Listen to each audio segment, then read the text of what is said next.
हाँ भाई, card card नहीं भाई, किधर मिलेगा? पीछे है उधर भी देखो।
তাই করেছেন, তাই করবেন, ভবিষ্যতেও তাই করবেন। ওনারা নতুন দিন এনেছেন, নতুন বন্দোবস্ত এনেছেন, কিন্তু নতুন বন্দোবস্তের প্যাকেট খুললে দেখি ভিতর থেকে ওই একই পচা মাছ বেরিয়ে আসে।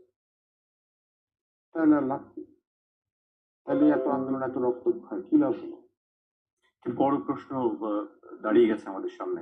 এই প্রশ্ন দাঁড়িয়ে যায় না, এই প্রশ্ন আমাদেরকে প্রতিনিয়ত যদি সত্যি হয়, প্রতিনিয়ত ক্ষতিগ্রস্ত করছে। এই প্রশ্ন আমাদেরকে প্রতিনিয়ত ভবিষ্যতের সকল প্রতিবাদকে, সকল আন্দোলনকে ক্ষতিগ্রস্ত করছে। মানুষ কেন ন্যায়ের পক্ষে দাঁড়াবে যদি এটাই হয় অবস্থা? ন্যায়ের পক্ষে দাঁড়িয়ে যদি দেখে যে সেই আন্দোলনের ফলাফল কিছু মানুষ নিচ্ছে, কিছু মানুষ এমপি হয়েছে, কিছু মানুষ মন্ত্রী হবেন, কিছু মানুষ বিরোধী দলের নেতা হবেন, কেউ বলবে আমরা পক্ষে, কেউ বলবে আমরা বিপক্ষে, আর দূরে আজকে যে এই সরকার নির্বাচিত সরকার আসছে, নির্বাচিত সরকার সম্পর্কে আমরা ওই আন্দোলন কোনটা দেখতেছি না, এখন পর্যন্ত দেখতেছি না।